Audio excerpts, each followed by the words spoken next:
the title later. We are live on Facebook, I believe.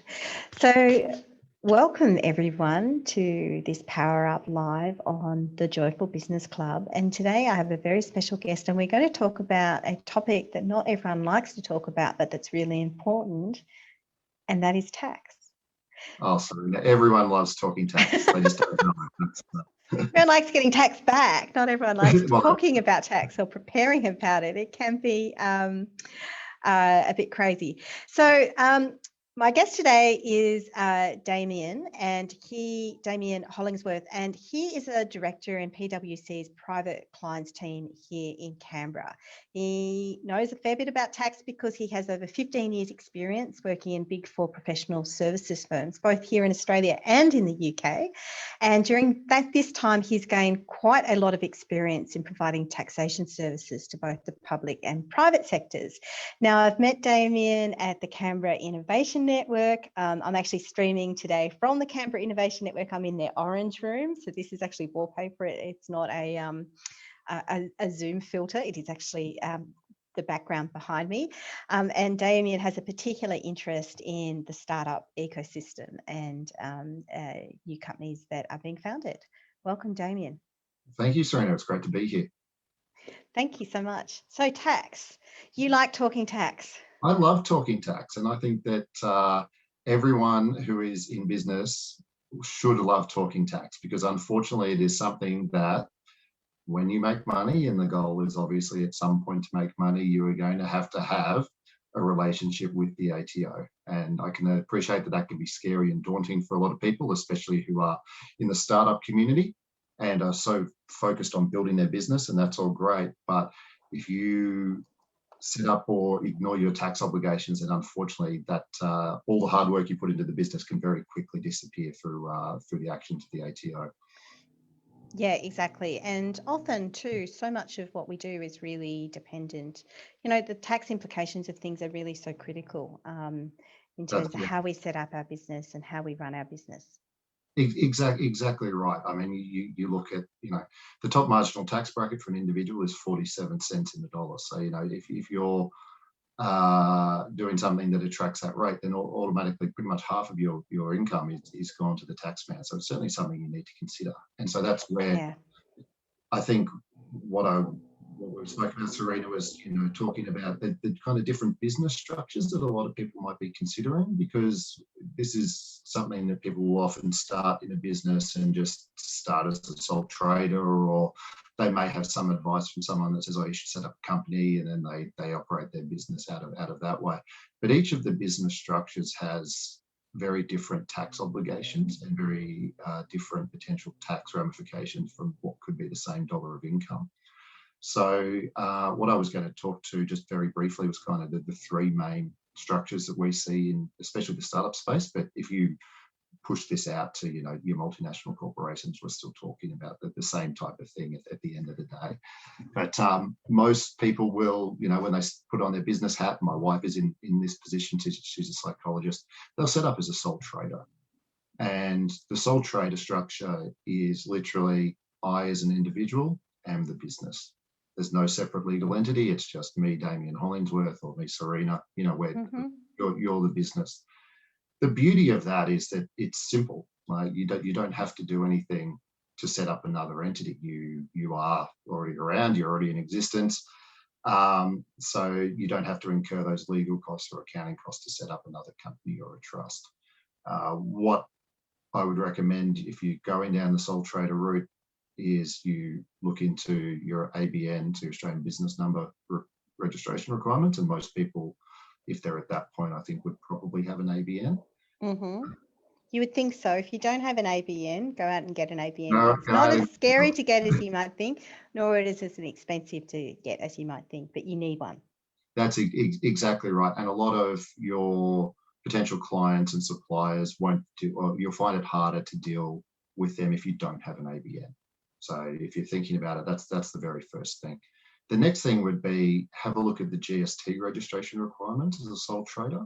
Basically, if you're carrying on a business and you anticipate that you are going to earn more than $75,000 in a 12-month period, and that's projected out from today, then you're required to register for GST.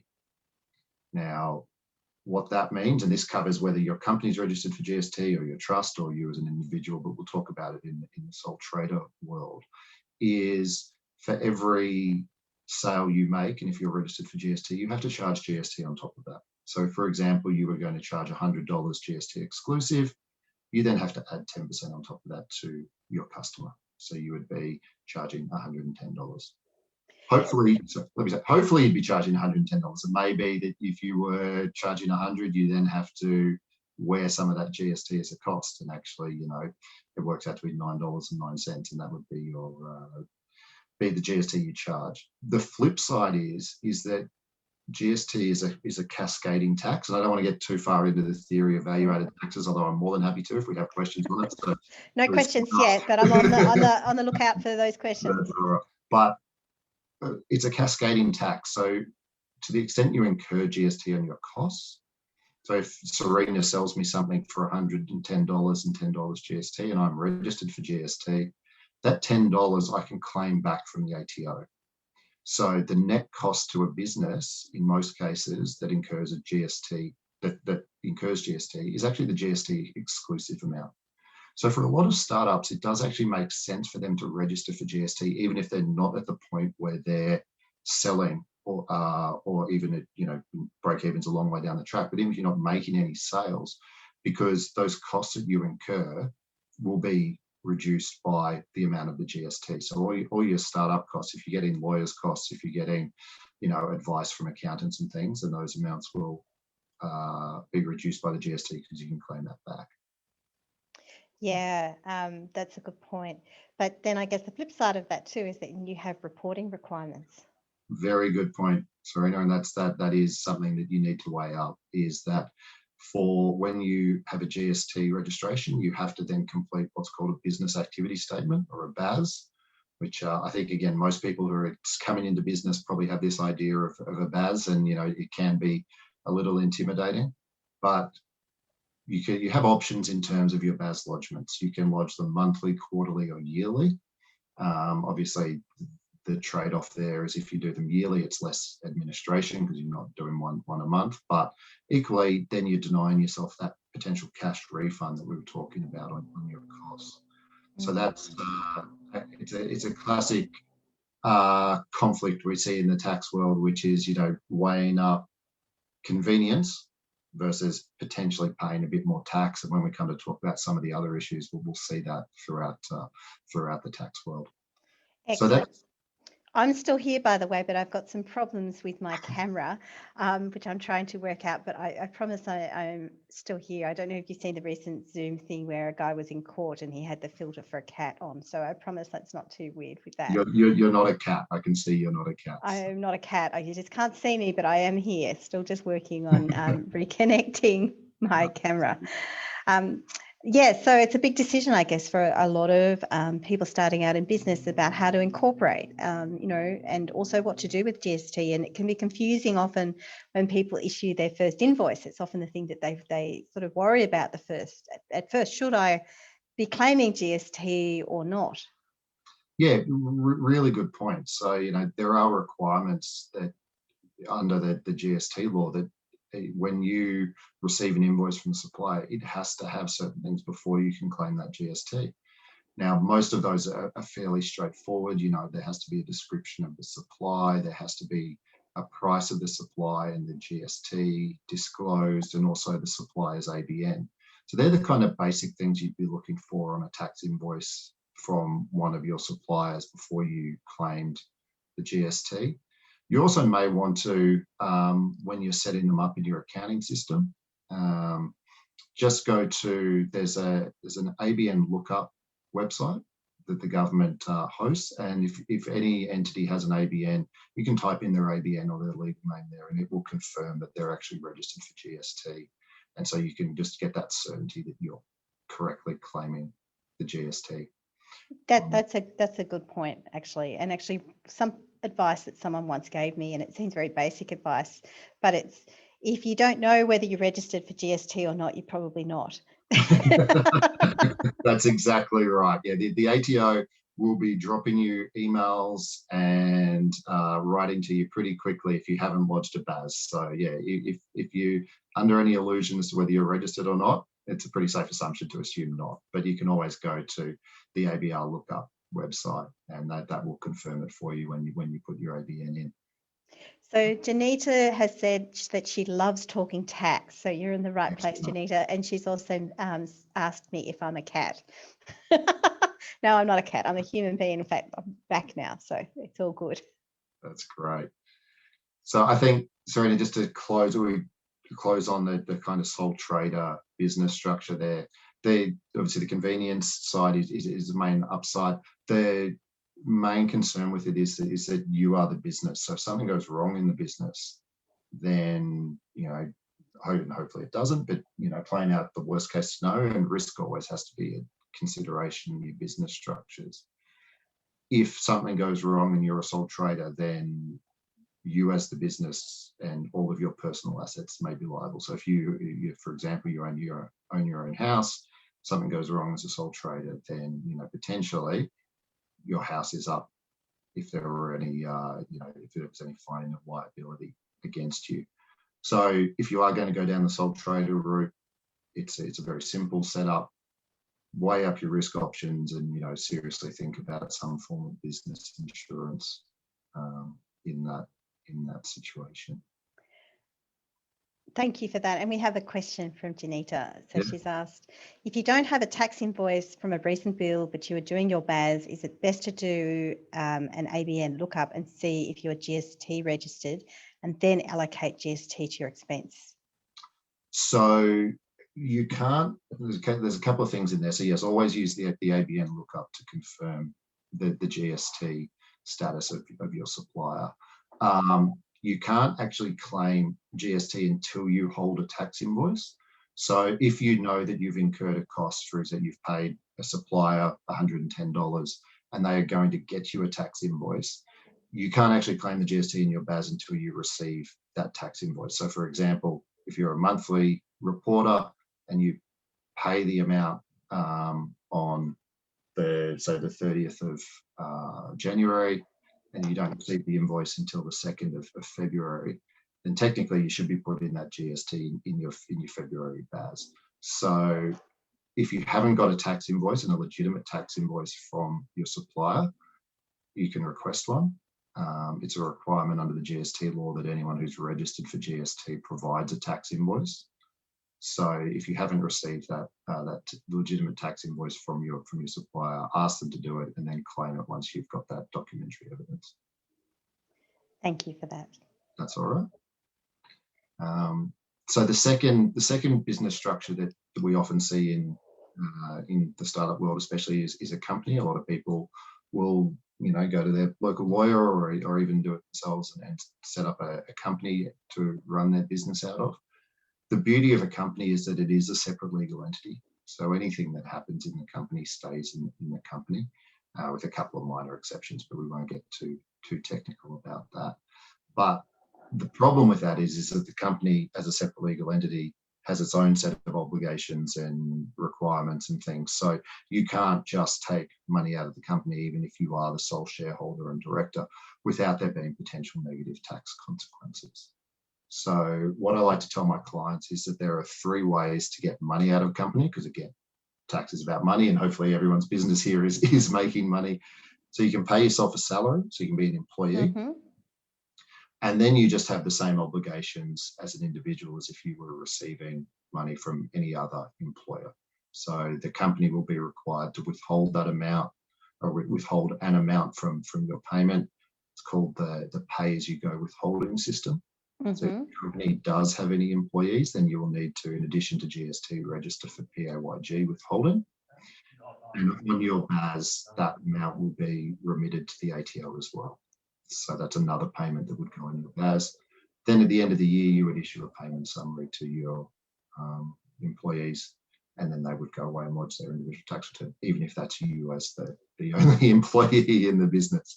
So that's one way to get money out. Obviously, it's it's a little bit complicated, and you may have to, if you start employing yourself, think about other employment obligations, including 9.5% superannuation and workers' comp and things like that. So taking on employees is, I would recommend that as being a last step for most businesses, especially in the startup phase, because it does come with a lot of obligations, as it should, because we want businesses to look after employees.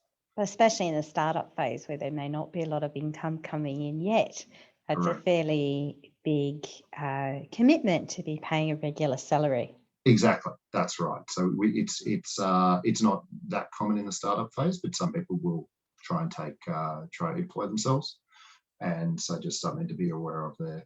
The second way you can get money out of a company is to pay yourself a dividend if you're a shareholder. That's, again, for a lot of people in the startup phase or at this stage of their business, you wouldn't normally start paying yourself a dividend until you've got profits and decent net assets. But again, that tax that would just be taxed in if I run a company and I'm a sole shareholder and I pay myself a dividend, then that dividend just becomes income to me in my personal tax return when I lodge that with the ATO. The third way and most problematic way, and where we see businesses get caught up, is taking a loan from the company. Oh, yeah. I hadn't even thought of that as an option. It's an option, and it's also, it can be, it's a bit of a minefield, and it's not just literally just taking a loan from the company. It can be, the company pays an expense on your behalf. That's deemed to be a loan by the ATO. And it gets into quite a technical area of the law, which is called Division 7A, and I won't go too far down that rabbit hole. But basically what it means is that if you are loaned money by a company that you're a shareholder in, you have to set up a repayment obligation with the company to repay that loan over the course of, it's generally 7 years. Otherwise, that amount will be included in your taxable income. So, for example, if Damien Hollingsworth Proprietary Limited loans me $100 and I don't repay that amount by the end of the financial year, there's a couple of due dates there, but it's mainly when the tax return for the company is due. I haven't kind of entered into a repayment arrangement by that point. That $100 goes into my Damien Hollingsworth as an individual's tax return as an unfranked dividend. So it's a pretty nasty tax result. So just something, something to be aware of there, that if you are taking money out of your company like that, make sure that you either pay it back by the end of the financial year, or you enter into one of these loan arrangements. Because it is a company, it's its own separate legal entity. You may have given birth to it, but it's its own person now, or it's its own entity. Company of people too, that's right. So yeah. That's right. And then the other thing to be aware of, just while we're on companies and those legal obligations, is if you are a director, and most people would be directors of their companies, and if you do, for example, have employees, then you would need to be really careful that you are making those employee obligation payments, so your PAYG withholding and your super, because it is one of the few things where it's called piercing the corporate veil. So we said that the company is its own separate entity and keep the risk in there. For a few of these employee-based obligations, like super, directors can have personal liability. So you can effectively push the company aside. So you want to make sure, if you're a director of any company that has employees, make sure that you're paying those obligations.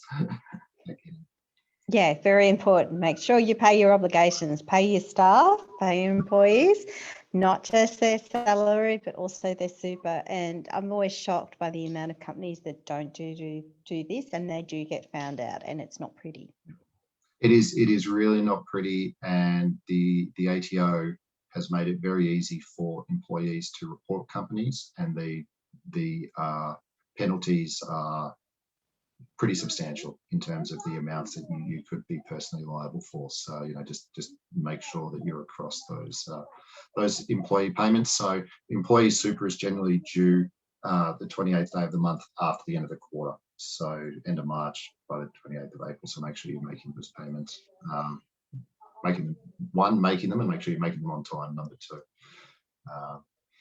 And then just to close out on the corporate structuring thing, that the last structure that people may have heard of is a trust. It's technically not a legal entity like a company is, but tax law treats it as an entity. So if you are operating in a trust structure, then the trust will have to lodge its own tax returns and its own BASs and things, even though technically it's not a legal entity. The beauty of a trust is that it gives you flexibility, and so where income comes into a trust, as we were talking about with the company, you can only get it out in certain ways. With a trust, you can distribute it to anyone who's a beneficiary of the trust. Now, the beauty of that is that, if I have another job and I'm working in the APS, for example, and, pulling down $100,000, perhaps I don't want to get the money from the business because I'll be taxed at a higher rate than perhaps my spouse who's, not working. And so we want to give some money to them. And it's a perfectly legitimate tax strategy. It's been supported by the High Court, so you can distribute money to lower income earners from a tax effective position. The setback with trust is that they're the most complicated structure. Yeah. So, you have to have a trust agreement. Every year you have to produce trust minutes telling where the beneficiaries are and how much they're receiving. So there's a lot more administration that goes along with the trust structure. Yeah, and I guess the cost too of setting it up. Correct. Yeah, the cost of setting it up is, we've gone from sole trader, which is kind of free, all the way through down company, a bit more expensive, trust a bit more expensive again. So yeah, it depends on where you are in your corporate journey, but and then obviously what we can do is we can add any number of hybrid arrangements into this. You can have trust with corporate trustees and corporate beneficiaries and companies sitting everywhere. So it can be fairly complicated. So yeah, I would recommend, at least in the startup phase, if you're just going through, think about, staying in sole trader for a little while, but chat to an accountant or a lawyer about what's the most appropriate structure for you as you're going on that business journey. Well, thank you very much for that. So before you even begin to think about tax time, you really need to think really critically about the type of structure for your business and, what it is that you have and therefore what your obligations are. That's exactly right. You could have very different tax obligations depending on the structure you're in. So just, swinging around to tax time, there's a few things that I just wanted to run through. Some people may be preparing their tax returns now if you lodge through an agent, and most of those are due for the 2020 year. So the year that ended 30 June 2020, they're due on the 15th of May. Other people who prepare themselves might just be thinking about, well, what do I need to think of for my 2021 return? So 30 June 2021. A couple of things just to talk about that are kind of topical at the moment. So if you received JobKeeper as a sole trader, then that is taxable income. So you need to make sure that you put that in your return. That's not always remembered by people, so just be aware that JobKeeper is taxable. So put that in there. Another one that's very common at the moment, given the new world we live in, and I'm testament to this, is kind of work from home deductions. If you're an employee like I am at PWC or in the APS and you've been working from home, then coming back to that classic ease of administration versus potential tax benefit, the ATO has allowed people to be claiming 80 cents per hour for their work at home time from 1 March 2020. So pretty much, when the whole COVID thing kicked off last year through until 30 June this year. So if every hour you work at home, you can deduct 80 cents. And that covers all your working at home expenses. So the extra power that you have, your internet, everything like that is rolled into that 80 cents. You don't need to have a separate study or office. So for those people in share houses, for example, who have been, working from the kitchen bench along with 3 of their housemates, you can all claim 80 cents per hour. That's fine. You do need to have some form of record of the hours you've worked at home. So Okay. that's the only administration burden there. The alternative, which is a bit more time consuming, but might be beneficial to people is to use the actual costs that you've incurred. So for this, what you would be looking to do is getting all, for example, your utility bills, working out, in my case, I'm lucky to have a separate study here, kind of the floor footage of this study versus the house, and then breaking those kind of costs down for those general costs that can't be specifically attributed to the study. For things like if you buy a new office chair that's only used for work, then you can put that straight into your tax return. If you bought a new computer, then they can go straight into your tax return. All things that nearly sold out during COVID. Exactly, that's right. I've got you on a new big screen here in my office, Serena, and so that was one that was a new bought for me. If you're an employee, then if it's under $300, you can claim it all in one hit. Otherwise, you'd have to depreciate it, which is spread the cost out over a variety of years. If you're running your own business, and you're running your own business from home, then those type of costs would be up to $30,000 would be instantly deductible. That was one of the measures that the government brought in as part of COVID. I don't have $30,000 worth of office chairs, but it's actually, it's useful to think though, It is. to think about what you actually do need and how to be tax effective in buying it and claiming. That's right. So it's not, you're probably not going to hit the peak, but you can go over $300 if you are running that business. One question we get asked all the time about working from home expenses is, well, can I put some of my mortgage in? Can I attribute some of that to the cost? Or if I'm renting, can I put some of my rental costs into my tax return? So there's a couple of specific rules around that. Really, your home has to be your place of work, and you have a separate home work area. Kind of the first couple of things you'd be looking at. Generally, I advise my clients, especially those who are, paying down a mortgage and want to claim some of those mortgage fees, probably not to go down that route. If you start claiming those amounts in your tax return, it can have some negative tax consequences when you come to sell your home. And in most cases, those negative tax consequences far outweigh the benefit you'll get from putting some of your mortgage into your tax return. So your home then becomes your office. It becomes a commercial place rather than a principal place of residence. Correct. That's exactly right. And I like that you use the principal place of residence lingo. That's you've got a tax background there. A legal background, not practicing legal. Oh, legal. Well, but you use these terms for a reason because it has a specific meaning. Yeah, that's correct. That's correct. Another couple of things that people as individuals might want to think about before 30 June is if you are lucky enough to be in a position where you have some excess cash, and this is either as an employee or if you're running your own business, think about tipping some extra money into super. It's tax deductible, and with all the talk about super in the last kind of 12 months, with people taking money out and things, it's a good time to potentially be putting that in. And as I said, that's tax deductible. So if you're at the highest marginal tax bracket of 47 cents in the dollar, your super's taxed at 15, so you're automatically 32% better off by putting your money into super. Only thing to be aware of is there's a couple of admin requirements there. One, you can't put more than $25,000 before tax into your super fund. So just make sure that you're within those, and that includes amounts that your employer may have put in for you. So if you do want to add some extra, just make sure that you're not going over that 25,000. And if you do put some amounts in, then make sure you notify your superannuation fund, because they'll actually give you a little sheet of paper, or most times now an email that says, this is what we call a concessional contribution, so you can claim it in your tax return. So what about sole traders?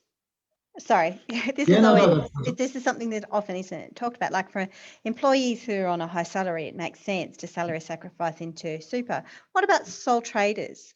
How important is superannuation as part of their strategy? Yeah, look, really good question. What we traditionally see is that sole traders have little or no superannuation because their superannuation is the business, and the amount of work that they put into the business, and every spare cent goes into growing the business. And that's makes a lot of sense because you're running on the smell of an oily rag in most cases, especially in the startup world.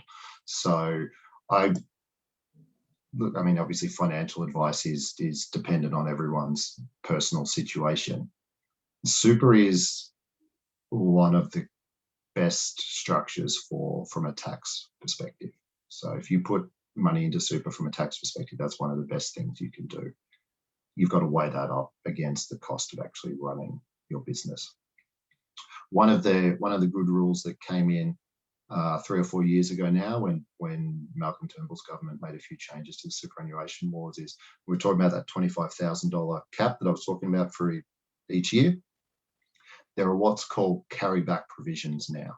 So if you don't fill up that 25,000 each year, you can go back 5 years and top up. So what we see is for a lot of startups who haven't been able to pay themselves any super for a while, but then they have a liquidation event, or they have some form of cash that comes into the business, a significant amount of money, they can utilize that carryback rule. So you can put in 125 tax-free and get that deduction. So that's something to consider.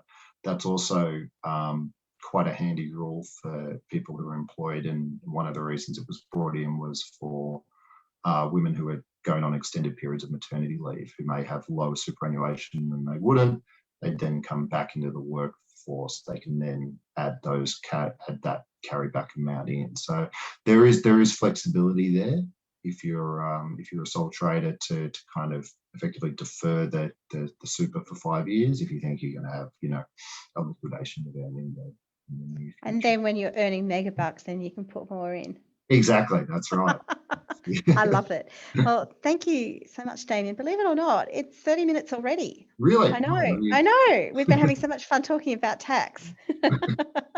So where can people find you if they want further advice on tax, particularly those who are in startups? So you can reach me either via LinkedIn, so Damien with an E, Damien Hollingsworth on LinkedIn, or through the Canberra Innovation Network, where you are, Serena. That's right, in the orange room. In the orange room. This is not a filter. This is actually a wallpaper behind me, or something, a mural. I'm not quite sure what it is, but yes, I'm here live in the orange room. So thank you very much once again. Damien is in fact very approachable, and as you've heard, he's a font of knowledge. Janita said, thank you. That was really interesting. Yeah, it is. Tax is really interesting, isn't it? When it comes to how you can, save money on your tax, it's really fascinating. I love it too. So thank you so much. No, thank you. It was great to chat.